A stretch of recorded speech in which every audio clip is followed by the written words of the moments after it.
तो एक पहले क्वेश्चन से चालू करेंगे, फिर हम बाद में धीरे धीरे स्टार्ट कर लेंगे मिडिल टर्म्स, ठीक है। चलो बहुत ही बढ़िया।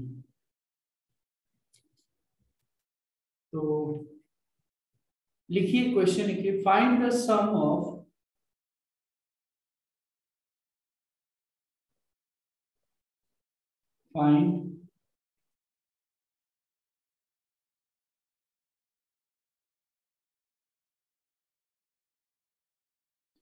find the sum of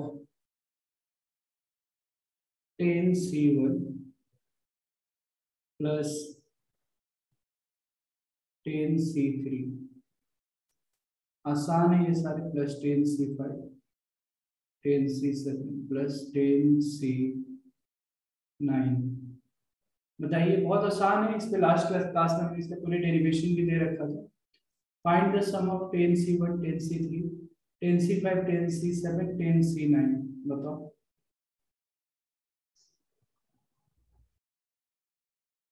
तो जो ये क्वेश्चन है, find the sum of 10c1 10c3 10c5 10c7 10c9, हमने कल मतलब परसों की क्लास में बताया था कि सम ऑफ इवन कोएफिशिएंट और कोएफिशिएंट है ना। मैंने बताया था कि इक्वल अगर है, ये वाली फॉर्मूला अगर याद होगा आप लोगों को, है ना। तो we have discussed like nc0 plus nc2 plus nc4, है ना, एंड डॉट डॉट डॉट। और फिर इधर nc1 right plus nc3 plus nc5 and so on. ये क्या होता था, 2 टू द पावर n-1 हो जाता था, है ना। और पूरा 10c0 से लेकर कंटिन्यूअस रहता था तो 2 टू द पावर n हो जाता था। तो यहाँ पे अगर ये देखोगे तो यहाँ पे ऑड कोएफिशिएंट है ना, तो इसकी वैल्यू कितनी होनी चाहिए, 10c1 plus 10c3 plus 10c5 plus 10c7 plus 10c9 equal to क्या होता है, 2n-1, मतलब 10-1 मतलब 10-1 यहाँ पे 2⁻9 मतलब 512 हो गया ये आंसर। तो ये याद रखने का, इसके बहुत बार क्वेश्चंस पूछे जाते हैं। क्लियर है क्या ये चीज? क्लियर है तो लिख लीजिए। किसी को कुछ डाउट्स है यहाँ पे, कोई भी संदेह है मन में तो आप पूछ लो।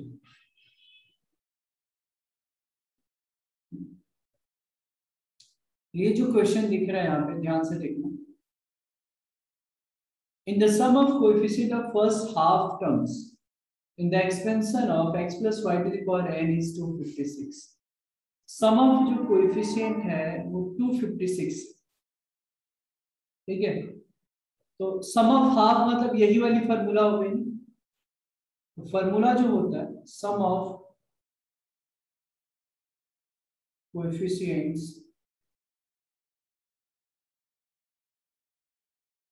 sum of coefficients of first half of the terms of sum of coefficients of first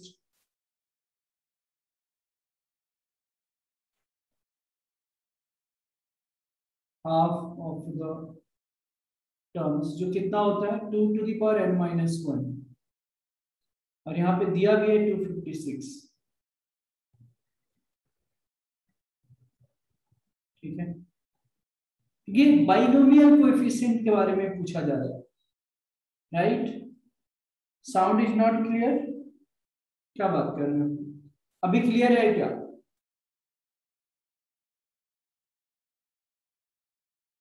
Am I clear right now?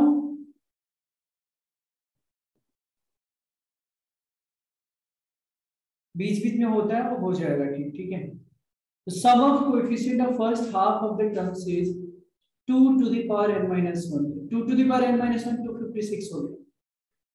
और अगर आप देखोगे 256 होता है 2 का पावर 8 होता है, तो बेस इक्वल है, तो n-1 equal to 8,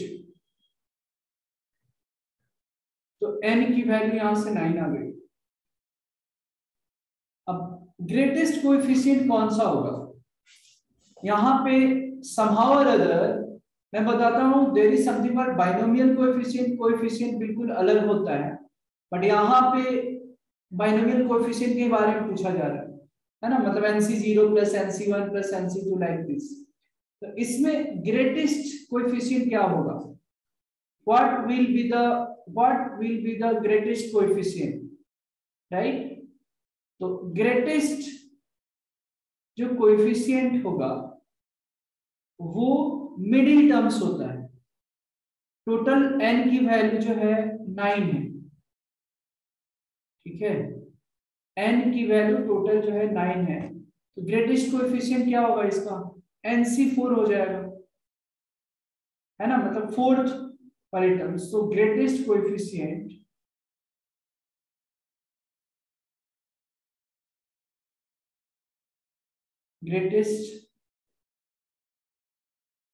coefficients will be 9C4 total, है ना।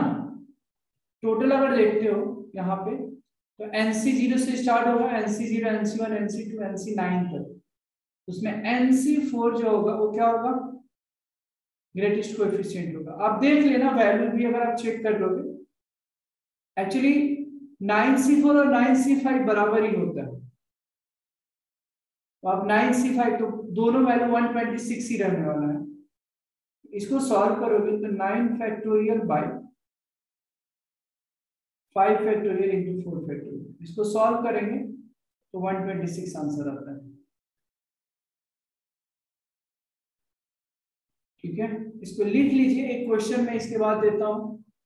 बाइनोमियल कोएफिशिएंट एंड कोएफिशिएंट्स में अंतर होता है सर, वो भी मैं बताता हूं कैसे, एग्जांपल दूंगा फिर आपको समझ में आएगा। इसको लिख लीजिए, इसमें किसी को कुछ डाउट्स है मन में तो पूछ सकते हैं।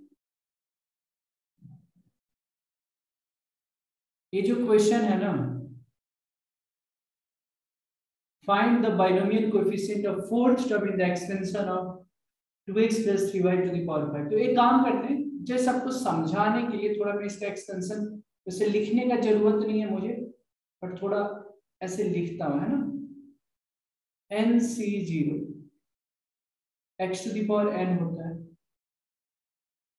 NC1 x to the power 4 3y, NC2 x to the power 3 हो जाएगा और इधर 2 plus NC3 2x square 3y 3 5C4।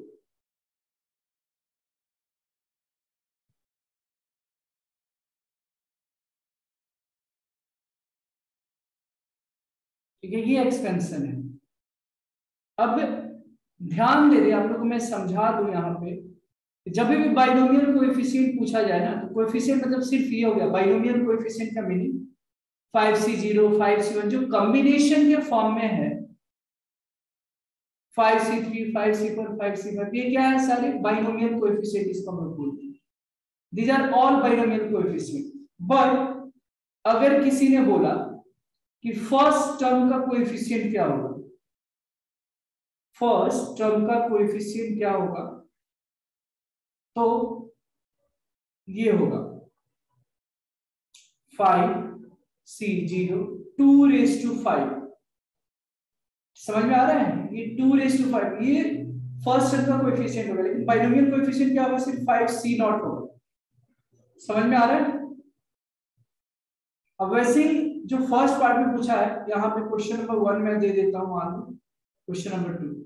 तो 1 का अगर सॉल्यूशन का मैं बात करूं, तो binomial coefficient of fourth term, तो वैसे तो ये एक्सपेंशन लिखने की जरूरत थी नहीं, बट अब लिख ही दिया है तो सामने दिख रहा है, first second third fourth, fourth term.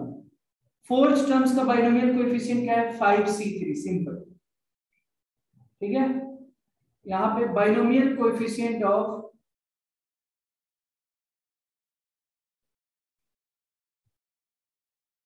binomial coefficient of fourth term will be 1 and only 5C3। 5c3 को आप सॉल्व करोगे तो 5 इंटू 4 इंटू 3 फैक्टोरियल खत्म हो जाएगा, और 5 माइनस 3 2, तो 10 आ जाता है। तो ये एक्सपेंशन लिखने की हमें जरूरत नहीं थी, हम जनरल टर्म्स लिख लेते यहाँ पे। शुभम पहले एक बार मुझे समझा लेने थे, फिर से मैं एक्सप्लेन एक बार करूँ। तो ये इतना एक्सपेंशन लिखने की जरूरत नहीं थी, बट आपको समझाने के लिए कि कोएफिशिएंट और बाइनोमियल कोएफिशिएंट में अंतर क्या होता है, ठीक है। तो शुभम जी एक बार ध्यान से देखिए, एक बार मैं फिर से बता रहा हूँ। 5c0 5c1 5c2 ये जो भी कॉम्बिनेशन की फॉर्म में है उसको हम लोग बाइनोमियल कोएफिशिएंट बोलते हैं। और अगर मैंने बोला कि सेकेंड टर्म का कोएफिशिएंट क्या होगा, तो 5c1 इंटू 2⁴ इंटू 3 भी आएगा। वेरिएबल को छोड़कर बाकी सब कोएफिशिएंट आएगा। बाइनोमियल कोएफिशिएंट में सिर्फ कॉम्बिनेशन वाली फॉर्म आती है। तो अगर फर्स्ट क्वेश्चन में बाइनोमियल कोएफिशिएंट था, तब तो फोर्थ टर्म का हमको बाइनोमियल कोएफिशिएंट चाहिए। तो फर्स्ट, सेकंड, थर्ड, फोर्थ, तो 5c3 would be the answer. मान लो ये तो समझाने के लिए हमने लिखा, अगर मान लो ये स्टेटमेंट हमने लिखा नहीं होता, एक्सपेंशन नहीं लिखा होता, तो क्या जनरल वाली फॉर्म लगा लो, tr+1 equal to ncr x raise to n minus r into y raise to 1। Fourth term चाहिए तो r की वैल्यू 3 रखते हैं, n की वैल्यू 5 है तो 5c3, x की जगह यहाँ पे क्या है 2x टू द पावर 2 और 3y, y की जगह यहाँ पे 3, तो ये भी आता है 5c3 आता है यहाँ, तो 10 आ जाता है आंसर। अब सेकंड केस में फिफ्थ टर्म का कोएफिशिएंट चाहिए, तो थर्ड मतलब क्या, फर्स्ट, सेकंड, थर्ड, ये वाली थर्ड टर्म है, इससे कोएफिशिएंट क्या होगा 5c2 into 2⁵3 into 3 to the power 2। अगर ये मान लो एक्सपेंशन नहीं लिखा होता तो सॉल्व कैसे करते, तो जनरल टर्म्स लिखिए, जनरल टर्म लिखो tr+1 ncr x to the power n minus r into y to the power. फॉर्मूले के हिसाब से मुझे कौन सी टर्म का कोएफिशिएंट चाहिए, थर्ड टर्म, तो r की जगह 2 रखना पड़ेगा ना, तब तो थर्ड टर्म बनेगा। और n की वैल्यू 5 है, x की जगह 2x है, तो 5 माइनस 2 और y की जगह 3 होगी, तो 5c2 2x to the power 3 into 3y का पावर स्क्वायर। अब मुझे सिर्फ कोएफिशिएंट चाहिए, not binomial coefficient. Binomial coefficient तो होता तो 5c2 हो जाता, लेकिन सिर्फ कोएफिशिएंट चाहिए। तो क्या आएगा, 5c2 तो आएगा ही आएगा, 2 का पावर 3 भी आएगा, इंटू 3 का पावर 2 भी आएगा। वेरिएबल को छोड़कर बाकी सब आएगा। व्हाट इज 5c2, तो 5 इंटू 4 इंटू 3 फैक्टोरियल और 5 minus 2 3 factorial into 2 into 8 into 9, ये खत्म, 720 आ जाएगा। The required coefficient will be that 720. Binomial coefficient will be 5c3. समझ में आया क्या शुभम, आपको समझ में आया क्या, बाकी स्टूडेंट्स क्लियर है क्या?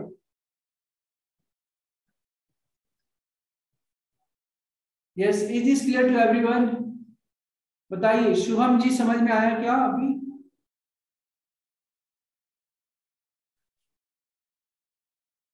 जी सर बताइए, शुभम जी कड़ाला का। Okay, Kanchan Samiksha Gurukul boys, is this clear to everyone? Is this clear to everyone? बताओ।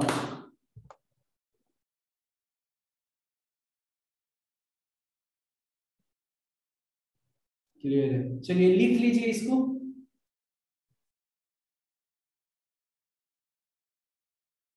लिख लो,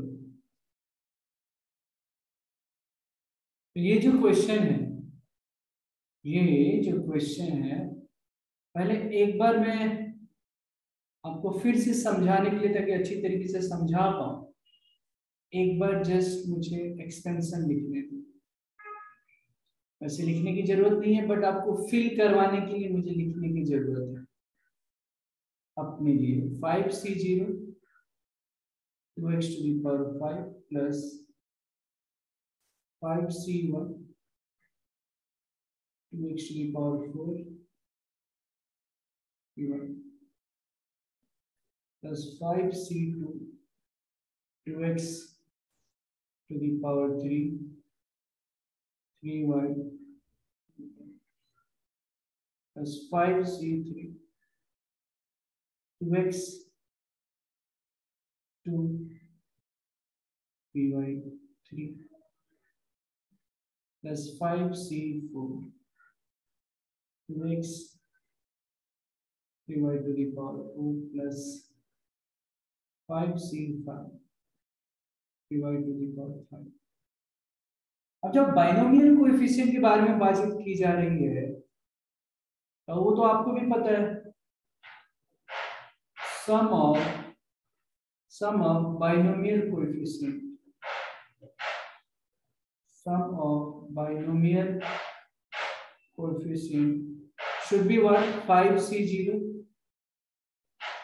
plus 5c1 5c2 5c3 5c4 5c5। अब इसका तो कभी परसों ही बता दिया था, NC0 NC1 NCn 2 raised to n होता है, 2 raised to 5 32 आ गया, एक आंसर खत्म। रही बात सम ऑफ कोएफिशिएंट, तो जरा ध्यान देना, सम ऑफ कोएफिशिएंट का मतलब क्या हुआ? 5c0 into 2 raised to 5 plus 5c1 2 raised to 4 into 3 5c2 into 2 to the power 3 into 3 का पावर स्क्वायर 5c3 into 2 का पावर 2 into 3 का पावर 3। तो कोएफिशिएंट मतलब क्या? सिर्फ वेरिएबल को छोड़कर बाकी सब। तो जब भी कोएफिशिएंट के बारे में बातचीत है, कितना भी कुछ हो, बस सम ऑफ बाइनोमियल कोएफिशिएंट का तो फार्मूला आ गया। जब भी सम ऑफ कोएफिशिएंट्स के लिए पूछा जाए, तो वेरिएबल को जो भी है, जितने भी वेरिएबल है उसको 1 सब्स्टिट्यूट कर दो। आप बोलेंगे सर यहाँ पे कितने एक्स वाई की जगह 1 सब्स्टिट्यूट करेंगे? अरे नहीं दोस्त, लेफ्ट साइड में कर दो ना, लेफ्ट साइड और राइट साइड तो दोनों इक्वल ही है। तो बस सम ऑफ कोएफिशिएंट्स कितना हो जाएगा? सम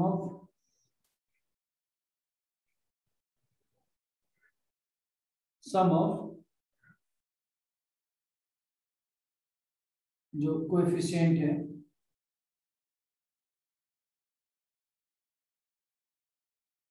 कितना आ जाएगा? एक्स वाई की जगह 1 रख लो, राइट साइड में नहीं रखना है, नहीं तो आप कब तक काउंट करते बैठोगे? 2 into 1 plus 3 into 1, बात तो वही हो गया ना भाई। 5 raised to 5 and 5 raised to 5 जो होता है कितना होता है? 312। समझ में आया क्या? सम ऑफ कोएफिशिएंट। आप एक्स वाई की जगह इधर 1 रखो या इधर रखो, बात तो बराबर है, क्यों ना हम लेफ्ट हैंड साइड रखें। यहां से एक चीज हमको सीखने को यहाँ पे और मिला, नोट में कर लो कि इन ऑर्डर टू फाइंड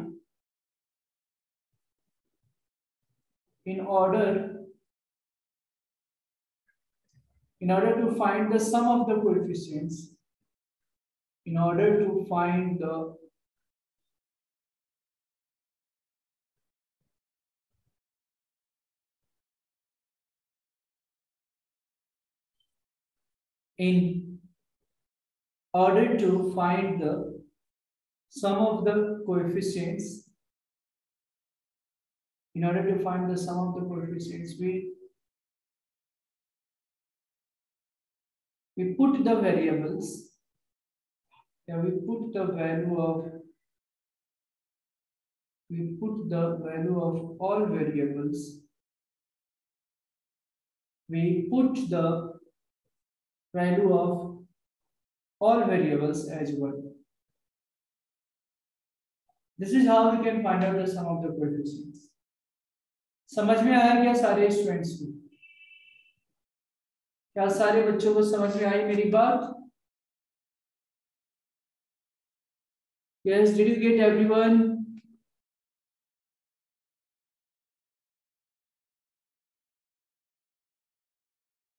आया क्या समझ में? बता दो दोस्तों।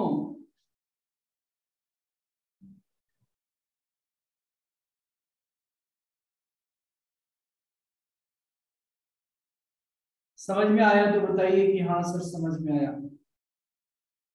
यस सर, चलो लिख लो इसको।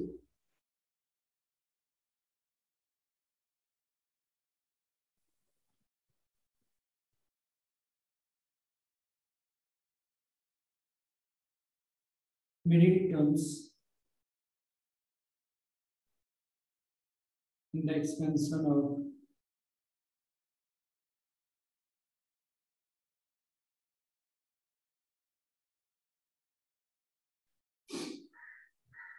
x plus Y to the power n या a plus B to the power n। इसमें मिडिल टर्म्स से काफी रिलेटेड क्वेश्चन हमेशा पूछा जाता है, तो भी देख लेते हैं। Middle terms in the expansion of x plus Y to the power n। तो इसमें दो चीजें, अगर n इवन है और ऑड है ना, पहला केस अगर लेते हैं n, तो अगर n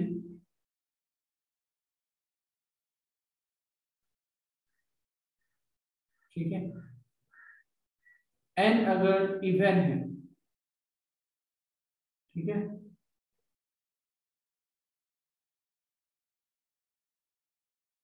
और दूसरा केस क्या होगा, n अगर ऑड है। तो n इवन होने का मतलब क्या है, नंबर ऑफ टर्म्स कितने होंगे, नंबर ऑफ टर्म्स कितना होगा, ऑड होगा। पावर अगर 2 है, जैसे तो x प्लस वाई का पावर 2 है, तो नंबर ऑफ टर्म्स कितना होगा, 3 होगा, है ना। x plus Y to the power 4 है, तो नंबर ऑफ टर्म्स कितना होगा, 5 होगा, एक ज्यादा होगा। तो इवन अगर n है, तो इसका मीनिंग क्या होगा कि number of terms will be odd.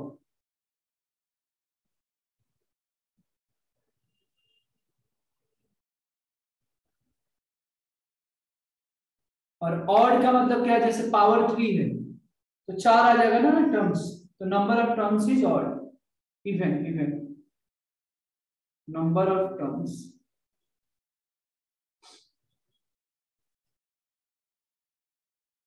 Is even. अब बताइए, पावर अगर है, ऑड है, तो जैसे 3 व्यक्ति है, 3 व्यक्ति ऑड है ना, 3, तो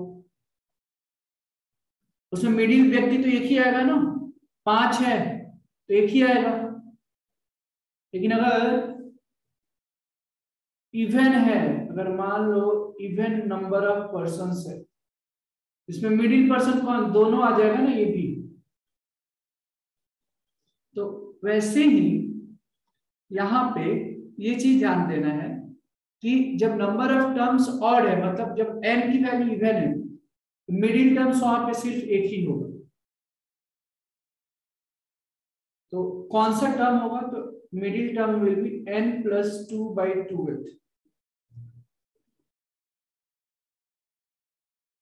term will be middle term.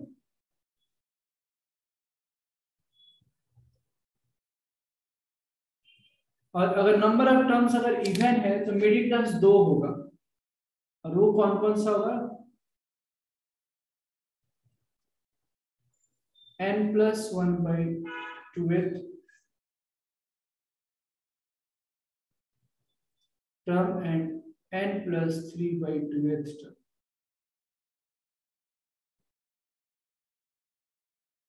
ये दोनों जो टर्म होगा वो मिडिल होगा, और दोनों की जो आप बोलोगे सर दोनों मिडिल टर्म्स क्या, बट दोनों की वैल्यू सेम होगी।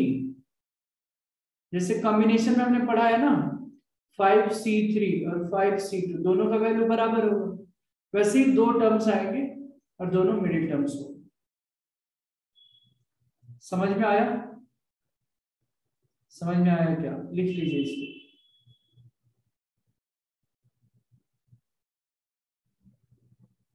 तो इसको ध्यान में रखना है।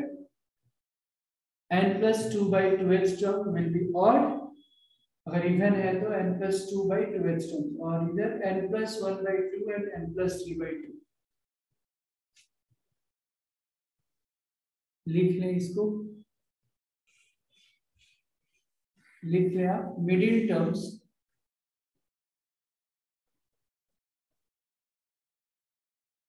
always carries the greatest binomial coefficient.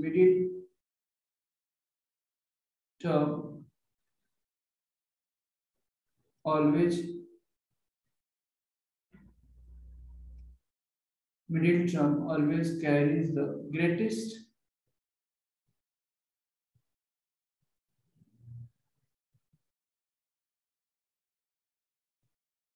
binomial coefficient.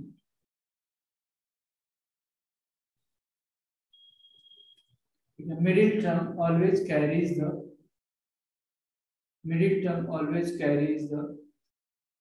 greatest binomial coefficient. Middle term always carries the greatest binomial coefficient. Okay, Vishwajit, thank you. Chalo.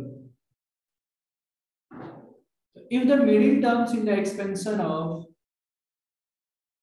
x square plus 1/x to the power n, middle terms दिया है, क्या दिया है middle terms? 9 24x raise to 6 है। अब मुझे n की value निकालनी है। तो देखो सबसे सिंपल बात है कि मिडिल टर्म्स एक ही दिया है, इसका मतलब क्या है? नंबर ऑफ टर्म्स ऑड है, number of terms is odd. अब जब तो नंबर ऑफ टर्म्स ऑड है तो मिडिल टर्म्स क्या होता है? मिडिल टर्म्स का पोजीशन क्या होता है? मैंने बताया था n plus 2/2, मतलब अगर तुम इसको सेपरेट करते हो तो ऐसे n/2 plus 1h है ना। तो जनरल टर्म जो होता है tr+1 equal to ncr x to the power n minus r into y to the power r। तो r की जगह हमको क्या रखना है? n/2 है ना। तो n c n/2, x की जगह क्या है? x² n minus n/2 और y/x to the power n/2। ठीक है, और ये मिडिल टर्म्स है कितना? तो 9 24x raised to 6। जब आप इसको सॉल्व करेंगे है ना, तो ये n minus n/2 n/2 हो गया। तो ये क्या हो गया? ये जो है क्या हो गया? x to the power, देखो यहाँ पे ध्यान से देखना, x to the power n/2, तो x to the power n और 1/x to the power n/2, तो टोटल इतना मिलकर x to the power n/2 हो जाएगा। मतलब nc n/2 x to the power n/2 बराबर 9 24x raised to 6। ठीक है, तो ऑब्वियस ही बात है मुझे n की वैल्यू निकालनी है। तो n/2 की जो पावर है ये दोनों 6 होना चाहिए, दोनों इक्वल है। तो n/2 इक्वल टू 6, मतलब n equal to 6 to the 12, ये आंसर हो जाएगा।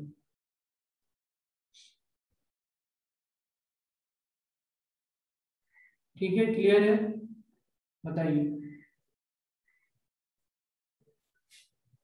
पहले तो इसका मीनिंग समझना है कि इंटीग्रल पावर ऑफ x मतलब क्या होगा। ठीक है, find the sum of the coefficient. तो एक काम करते हैं, हम पहले इसका एक्सपेंशन लिखते हैं, देखते हैं क्या है ना। 1 plus 2 root x to the power 40 को हम क्या लिख सकते हैं? 40c0। ठीक है, 1 का पावर तो कुछ भी होगा ही नहीं, कितना भी तो लिख ही नहीं रहा। 40c1 2 raised to x 40c2 2 root x the power 2 and so on। 40C40, ठीक है, राइट। अब sum of coefficient of all the integral power of x का जो पावर इंटीग्रल है उसका कोएफिशिएंट का सम। तो देखो यहाँ पे एक्स की पावर तो 0 है, ये तो आ जाएगा, ये नहीं आएगा, फिर ये आ जाएगा, रूट एक्स का मतलब जो पावर इवन है ना वो क्या हो जाएगा, वो इंटीजर होगा। यानी मुझे जो वैल्यू चाहिए किसकी चाहिए, 40C0, 40C2, 2 स्क्वायर है कि नहीं, समझ में आ रहा है। इस तरीके से फिर 40C4, उसको लाने के लिए हम क्या कर सकते हैं, मतलब ऑड वाले को कैंसिल आउट करना है। तो हम क्या करेंगे कि 1 माइनस 2√x⁴ का एक्सपेंशन लिख सकते हैं क्या, y की जगह -2√x रख लो, y की जगह -2√x रख लोगे तो पता है क्या आएगा, 40C0 minus 40C1 into 2√x plus 40C2 2√x का होल स्क्वायर, फिर माइनस आएगा 40C3, तो ऑड वाले टर्म्स पे माइनस आएगा यहाँ पे, और इस तरीके से करते करते लास्ट वाला टर्म्स फिर प्लस आएगा, इवन है तो 40C40 2√x⁴। अब अगर आप ध्यान से देखोगे, अब मैं दोनों इक्वेशन को ऐड कर देता हूं, दोनों इक्वेशन को ऐड कर देता हूं, क्यों ऐड करूंगा, ताकि ये देखो जो हमको नहीं चाहिए ना 40C1 तो कैंसिल हो जाएगा, ऑड वाले टर्म्स 1 3 है ना, ये सारे कैंसिल आउट हो जाएंगे, 39। एडिंग बोथ द इक्वेशन, जब ऐड करोगे तो पता है कितना आएगा, 1 plus 2√x⁴ plus 1 minus 2√x⁴ बराबर, देखो 40C0 40C0 ये सारे इवन वाले जो कोएफिशिएंट है दो दो बार आएंगे, 40C2 40C2 कहां तक 40C40 तक, तो 2 टाइम्स, तो twice of 40C0 plus 40C1, जरा ध्यान दीजिएगा 40C1 तो कैंसिल हो जाएगा, 40C2 आ जाएगा,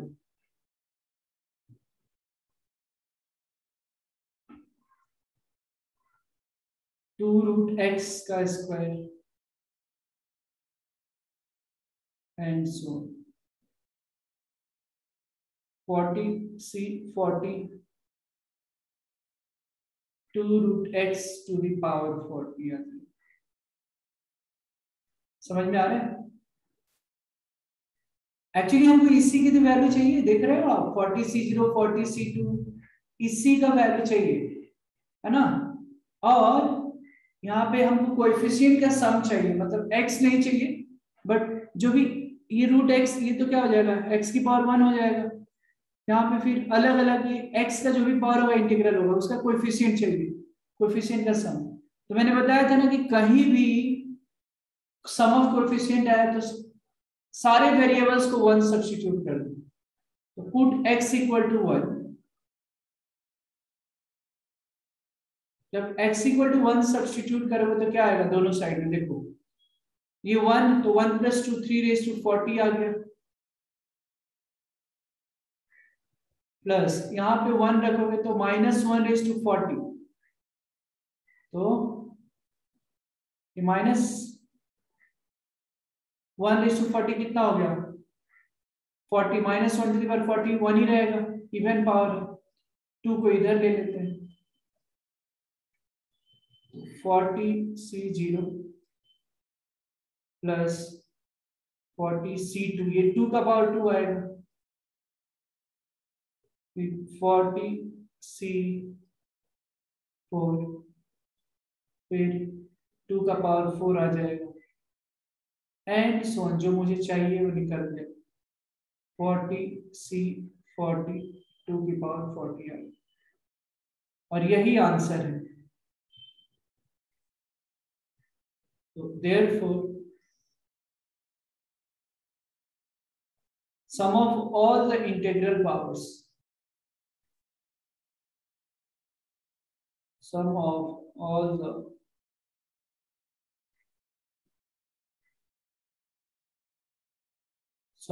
the integral power of x equal to 3 to the power 40 plus 1/2, ये हो गया आंसर। तो किसी ने तो आंसर दिया था बट 3 to the power 40/2 दिया था, 1 छोड़ दिया था, एंड ये एक्चुअली प्रॉपर सॉल्यूशन। समझ में आया क्या, ये बता दो, समझ में आया क्या?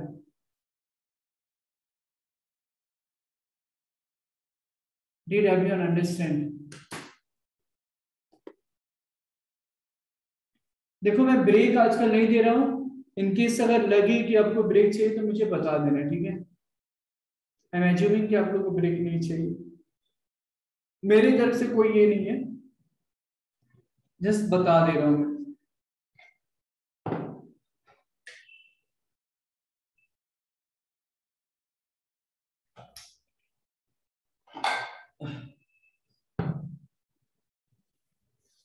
सब कुछ समझ में आया क्या, ये बताइए पहले।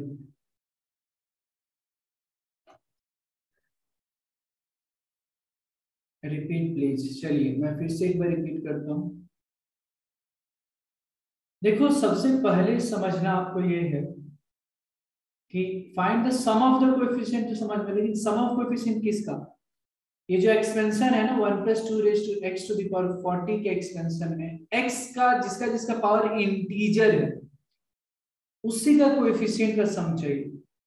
मतलब अगर मैंने एक्सपेंशन लिखा है यहाँ पे 1 + 2 raised to root x to the power 40 का हमने एक्सपेंशन लिखा 40C0 40C1 2 raised to root x, कहाँ तक, यहाँ तक 40C40 2 root x to the power 40 तक। तो मुझे इसका कोएफिशिएंट नहीं चाहिए क्योंकि तो x की पावर हाफ हो रही है, तो इंटीजर तो है। हाँ इसका चाहिए x की पावर 0 है, इसका भी चाहिए x, फिर 40 मतलब 2 root x3 वाला नहीं चाहिए क्योंकि root x to the power 3 आ जाएगा, मतलब अगर होगा तो 3/2 आ जाएगा, इंटीजर्स तो है नहीं। तो x का पावर जहां जहां इंटीजर है उसका कोएफिशिएंट का सम चाहिए हमें, यानी हमको चाहिए क्या, तो हमको एक्चुअली चाहिए 40C0 40C2 2 का power 2 plus 40C4 2 raised to 4, इस तरीके से कहां तक, तो 40C40 तक 2 to the power 40 तक। तो बाकी ये हटाया कैसे, तो हमने सोचा कि 1 - 2 root x to the power 40 का एक्सपेंशन लिखा, ये आसान है, x + y to the power n वाले ही फॉर्मूले पे बस y की जगह -2 root x रख दिया। तो इसके अल्टरनेट पोजीशन पे प्लस माइनस आता है, बाकी सब सेम। तो 40C0 - 40C1 2 root x plus 40C2 2 root x to the power 2 minus and so on. तो आप देख रहे हैं कि जहां जहां ऑड है, ऑड पे यहाँ पे क्या आ रहा है, माइनस साइन आ रहा है। हमने पैटर्न फाइंड किया, अच्छा 40 पे तो फिर प्लस आएगा, 39 पे माइनस आएगा। अब दोनों को ऐड कर दिया, ऐड करने से होगा क्या, ये देखो जो भी ऑड वाले टर्म से ये ना वो कैंसिल नहीं चाहिए, वो कैंसिल आउट हो जाएगा, ये cancel 40C3 40C3 cancel 40C5 40C5 cancel, इस तरीके से 40C39 वाले तक भी कैंसिल हो गए। बाकी ये दो बार आएगा, देखो 4C0 4C0 तो 2 times of 4C0 sorry 40C0 40C2 40C2 2 times, इसलिए सब 2 टाइम्स आएगा, तो 2 टाइम्स ऑफ दिस कर दिया टोटल। और हमको मैंने बताया था कहीं भी कोएफिशिएंट्स आ जाए निकालना है sum of the coefficients, x की जगह 1 सब्स्टिट्यूट कर दो, x की जगह यहाँ 1 सब्स्टिट्यूट किया तो 3⁻40 + 1 और 2 को इधर ले लिया क्योंकि इसी की तो वैल्यू चाहिए हमको दोनों साइड में, तो x की वैल्यू 1 रख दिया, हमारा आंसर आ जाता है 3 to the power 40 + 1/2। This is the sum of the coefficients of all the integral powers of x. ये सम ऑफ कोएफिशिएंट है, पावर नहीं है, यहां पे लिख लेते हैं sum of all the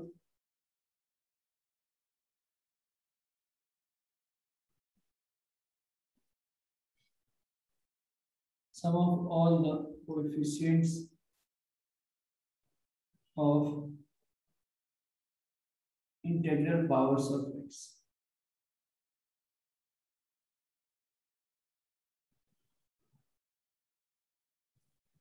which will be this 3 to the power 40 plus 12 8.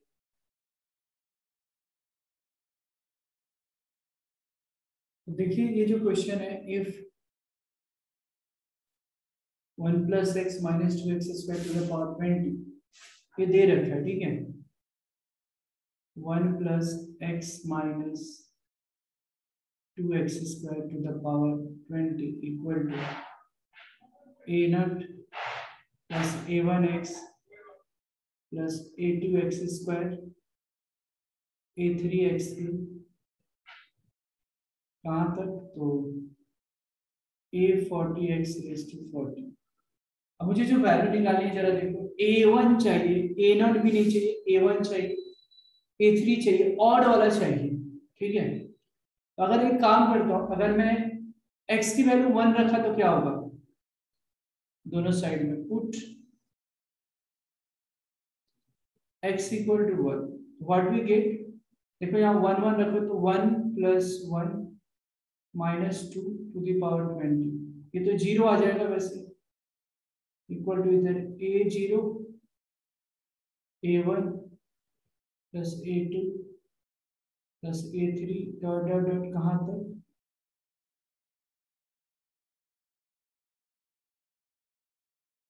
Plus 8 से 40 तक, है ना, right. a0 a1 a2 a3 अब तो कहाँ तक, a40 तक, राइट। अब ये हो गया 0, तो एक इक्वेशन ये हो गया। अब इसमें से मुझे क्या चाहिए, a1 चाहिए, a3 चाहिए, है ना। हमको क्या नहीं चाहिए, तो a0 a2 नहीं चाहिए, a4 नहीं चाहिए, a40 नहीं चाहिए। तो उसको लिए क्या करते हैं, अगर मैं दोबारा x इक्वल टू -1 रखा, अप्रोच देखो मेरा मैं कर क्या रहा हूं वो इंपॉर्टेंट है, पुट x इक्वल टू -1। अगर -1 रखा तो पता है कितना होगा, इधर कितना आ जाएगा, ये -1 रखा लेफ्ट हैंड साइड में, तो 1 -1 कैंसिल, -1 -2 रेज टू 20 मतलब 2 रेज टू 20 आ जाएगा, इक्वल टू इधर कितना आएगा, a0 minus a1 plus a2 minus a3 plus a4 and so on, ऐसे ही -a39 प्लस a40 आ जाएगा, सेकेंड इक्वेशन। अब जरा ध्यान से देखना, मुझे क्या चाहिए, a0 चाहिए, क्या a1 चाहिए, है ना, a3 चाहिए। अब ऐड तो नहीं करेंगे, ऐड करेंगे तो कैंसिल हो जाएगा a1 a3, तो हम इसको क्या कर लेंगे, सब्ट्रैक्ट कर लेंगे, क्या कर लेंगे जी, सब्ट्रैक्ट करेंगे। तो सब्ट्रैक्ट करेंगे ना, तो ये देखो a0 कैंसिल हो जाएगा, a2 कैंसिल हो जाएगा, है कि नहीं। तो जब हम दोनों इक्वेशन को सब्ट्रैक्ट करेंगे, ठीक है, सब्ट्रैक्ट करेंगे तो मुझे क्या मिलेगा, देखिए आप कौन से इक्वेशन को सब्ट्रैक्ट करें, ठीक है, तो यहां पे यस मुझे, हाँ जी हाँ जी, तो सेकंड में से अगर तुमने सब्ट्रैक्ट किया, फर्स्ट माइनस सेकंड किया, तो नीचे का तो साइन तो चेंज होगा, a1 आएगा a3 आएगा, वो भी सही है। सेकंड माइनस फर्स्ट किया तो क्या फर्क पड़ने वाला है, हाँ ओके। तो यस, तो ये तो जीरो है ना, यहाँ पे जीरो है, तो एक काम करते हैं, फर्स्ट माइनस सेकेंड ही मैं करता हूँ, तो ये कितना आ जाएगा, minus zero minus two raise to twenty, तो minus two raise to twenty हो गया।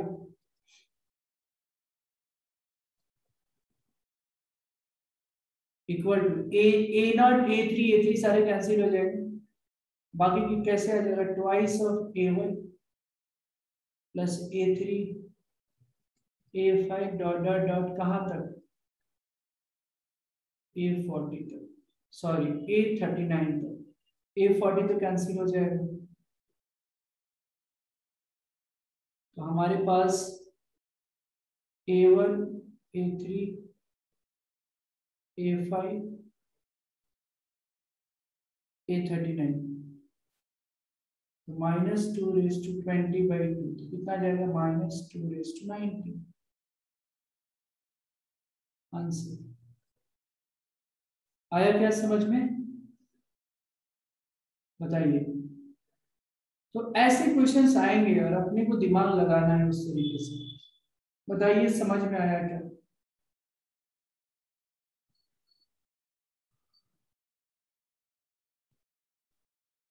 बताओ समझ में आया क्या,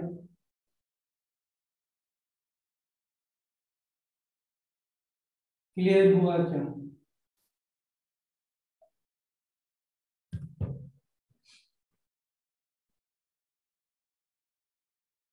कोई भी परेशानी है समझने में तो आप बताइए। टेल वंस अगेन, आइए बताता हूं। देखो इसको दिमाग से समझना है हमको, है ना, रटना नहीं है कुछ। जो क्वेश्चन है यहाँ पे, one plus X minus two X square to the power twenty, right, ये दिया है। तो यहाँ पे हमने सोचा कि हमको निकालना है a one a three a five A thirty nine तक, यानी हमको हटाना क्या है, a zero a two a four, ये सारे क्या है, हटा देने हैं। व्हाट आई थॉट कि अगर मैंने x की वैल्यू वन रख दी, दोनों साइड में जब रखेंगे तो दोनों साइड में रखेंगे ना, क्योंकि दोनों तो एक ही वैल्यू है दोनों, तो x की वैल्यू वन रखा हमने, ये तो जीरो होगा, यहाँ x की वैल्यू वन रखा, राइट, तो a naught a one a two a three, है ना, x की जगह वन, जहां जहां x है वहां वन डाल दिया, हमारा फर्स्ट इक्वेशन ये आ गया, लेफ्ट हैंड यहाँ वन वन, तो ये zero, a zero a one a two a three आ गया। लेकिन हमको सिर्फ इसकी वैल्यू थोड़ी चाहिए, मुझे तो ए वन चाहिए, ए थ्री चाहिए, ए थर्टी नाइन चाहिए, ऑड वाले वैल्यू चाहिए, one three five seven nine, हमको ए जीरो ए टू इवन जो दिख रहा है उसको हटाने हैं। तो अब क्या कर किया मैंने, फिर सोचा अच्छा अगर x की वैल्यू में हमने माइनस वन रखा तो क्या हो जाएगा, तो जब हमने x की वैल्यू माइनस वन रखा तो ये आया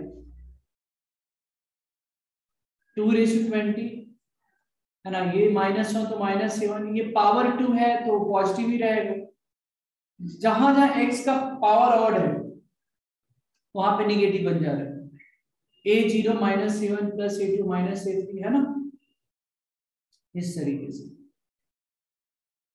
अब जो है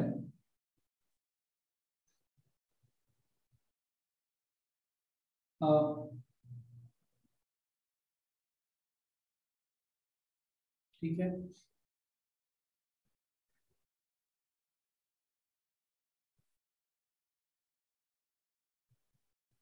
फिर दोनों को मैंने सब्ट्रैक्ट कर दिया, इक्वेशन फर्स्ट माइनस सेकंड कर दिया,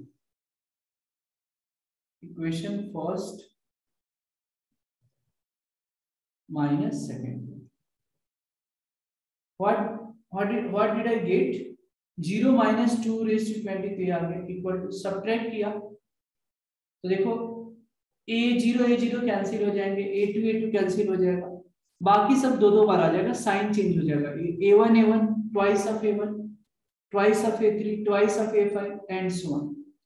तो इसकी वैल्यू निकल गया -2^20/2 आ गया -2^19 and this was the solution. बताइए गुरुकुल बॉयज समझा क्या? शुभम, समीक्षा, समझ में आया क्या?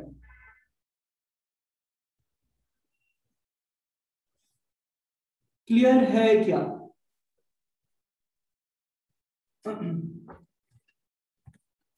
मेहनत तो करना ही पड़ेगा ना, है कि नहीं? आईटी करना है, मजाक थोड़ी है।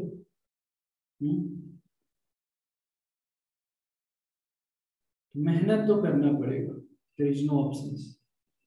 गुरुकुल बॉयज बता दो भाई, आपको समझ में आया क्या?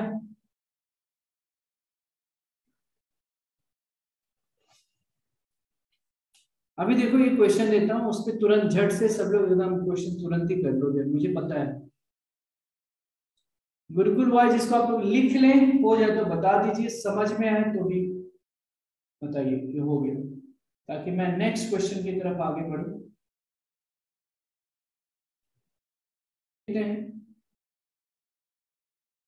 मैंने बताया था इसमें ये एक्सप्रेशन है, तो 1 + x - 2x² ⁶ equal to 1 + a1x + a2x²। कहाँ तक? तो a12x⁴। तो अगर मैं x की वैल्यू 1 डालता हूँ पहले, ठीक है, पुट x = 1, मुझे क्या मिलेगा? 112 - 2 0 आ जाएगा, और 1 + a1 + a2 + a3 कहाँ तक? a12 मिल जाएगा, इक्वेशन नंबर 1। दूसरे में x = -1 रखता हूँ,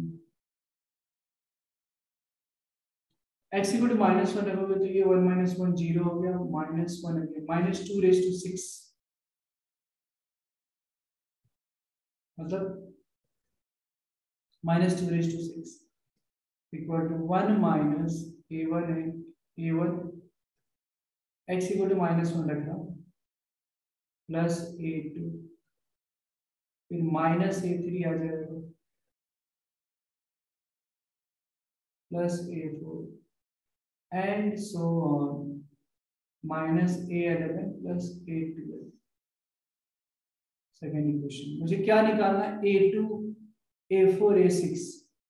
हम इसको ऐड कर देते हैं, क्या कर देते हैं? ऐड अगर किया हमने तो 2^0 + 2^6 कितना हुआ? ऐसे ही रखते हैं, तो 1 1 2 आ जाएगा, ठीक है। तो 1 + a2 आ जाएगा प्लस, है ना, दीज आर द क्वेश्चंस। यहाँ a4 आ जाएगा, a6 आ जाएगा, कहाँ तक? a12 तक आ जाएगा। मुझे जो वैल्यू चाहिए, अरे वाह, मुझे जो वैल्यू चाहिए a2 + a4 + a6 कहाँ तक? a12 तक। तो 2^6/2 -1 आ जाएगा, 2^5 मतलब 32 - 1 31 आ गया answer. And this was the final solution of this question. बताइए समझ में आ गया क्या? ये बताओ, बताइए, is this clear to everyone? Gurukul boys और समीक्षा अभी दिख रहे हैं, तो आई होप कि समझ में आ गया हो।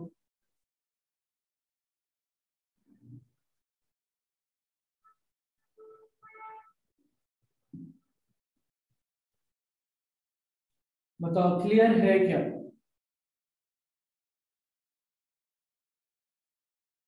बताइए समझ में आया क्या?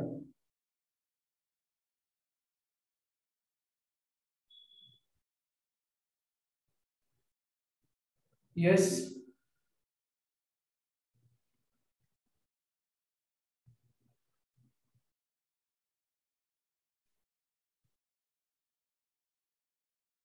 चलो क्लियर है, तो इसको लिख लीजिए आप लोग, और कोई डाउट है तो आप लोग पूछ सकते हैं। If you have any doubt let me know.